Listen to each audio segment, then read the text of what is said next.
Tyndale was so convinced and so convicted of that he translated it against the law. They took him, if I'm not mistaken, they burned him at the stake for translating the Bible from one language to the other just so people could understand. His threshing floor. His threshing floor. His threshing floor. What is your threshing floor? What is it that God has put you in that's beating the chaff out of you? Beating the worthlessness out of you. Beating that unusable pride out of you. Beating that arrogance out of you. Beating that I can do it by myself out of you. Beating out of you that stuff that God cannot use, so that what he can use is there. Again, I repeat, unless you're willing to go to the threshing floor, you'll never be grain that God can use.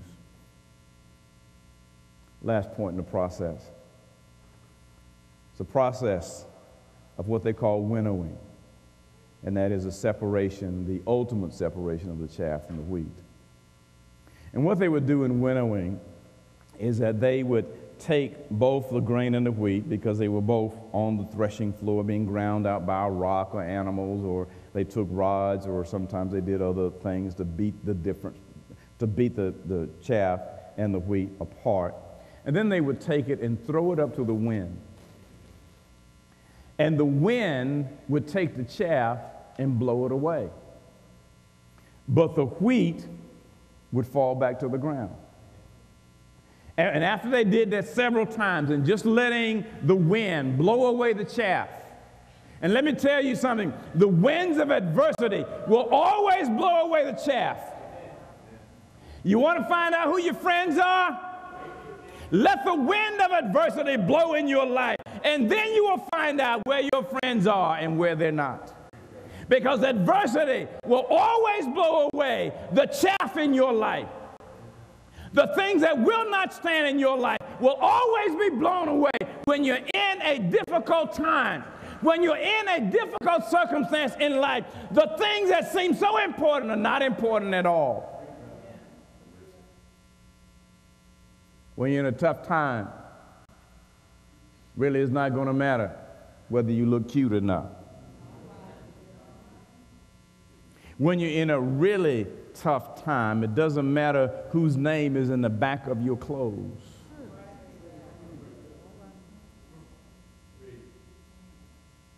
I'm talking about when you're in a tough time. I'm talking about when you're just going through a mild inconvenience. I'm talking about when you are fighting for your life. When you're in that hospital bed and maybe you're trying to pass a kidney stone, you ain't worried about whether your wig's on right or not. Because this is tough. This is warfare. This is not being polite. This is for your life. And so sometimes in life, God has to allow the wind of adversity to come. And that way, all the stuff that's not important in life blows away. And then you have the wheat that's left. How do you do that in the church? How do you know who's chaff and who's wheat? How do you separate the chaff from the wheat? I'll tell you, one good way is to give everybody an assignment. Give everybody something to do. Give them some accountability. Those that do not want to be accountable many times will blow away. I ain't doing that. I'm Reverend Dr. So-and-so. I'm too big to take out communion to somebody who's sick. I'm not going through a new members class. Don't you know who I am? No, I don't. And if you're too big to go through something small, more than likely the wind of adversity is going to take you away. Give everybody something to do. That's how you find out. Let them reproduce what you're trying to produce in them. Jesus says to his disciples, look, this is how I know you're my disciples. Why? Not because you've been with me, not because you've tasted of the food, not because you heard everything I say, but because you bring forth the kind of fruit that I brought forth. And if you can reproduce what I've tried to produce in you, then you're a disciple. That's when I know you've learned the lesson. When you can reproduce what I've tried to put in you. People have told us we have good children. I thank God we do have good children, but the way that I will know that our children have learned what we've tried to teach them is not now. It's when they have their own children. That's when I know. When you have a child who is just like you. Yeah, the parental curse. You know, I hope you had one just like you. That's when I know. That's when I know that the lessons we try to teach on being responsible and being accountable and teaching your children to learn and how to work and how to read the Bible, that's when I know.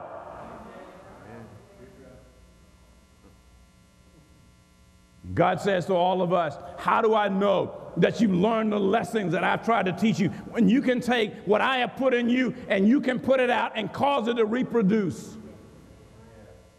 When you can go out and show the same kind of love to somebody else that I've shown in you, now I know that you understand.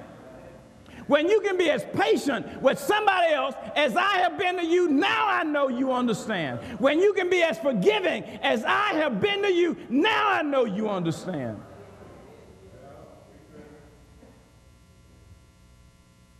But until you can reproduce in your own assignment, then I don't know whether you know what I'm trying to teach you or not.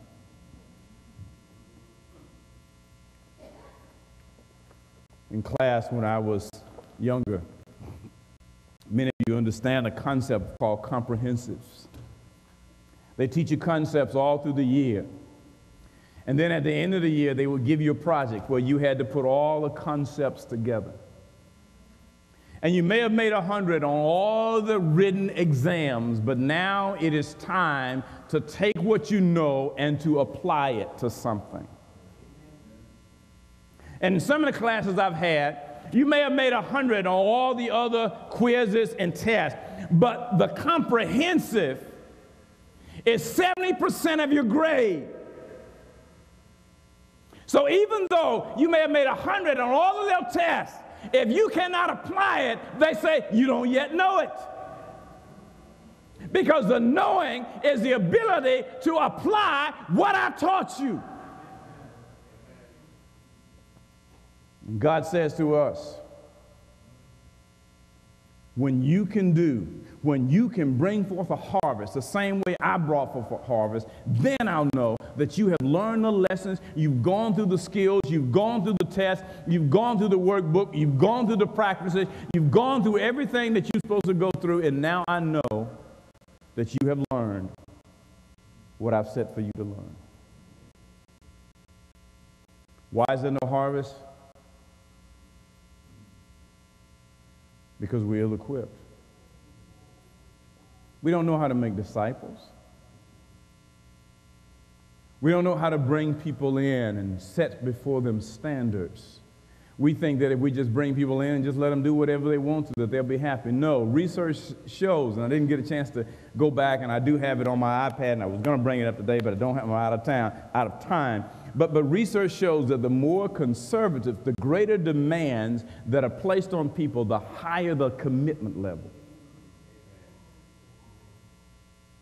Did you not know, as I prepare to close, that some of your children have to kill somebody to get in gangs, and they're willing to do it? They're willing to get beat like an animal just to wear a certain color jersey.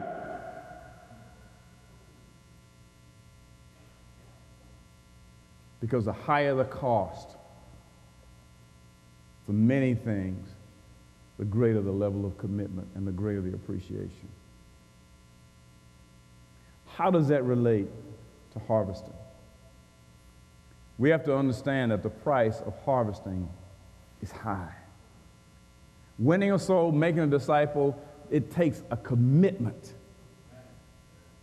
It takes a commitment. Paul says, I travail in birth again until Christ is formed in you. It takes a commitment.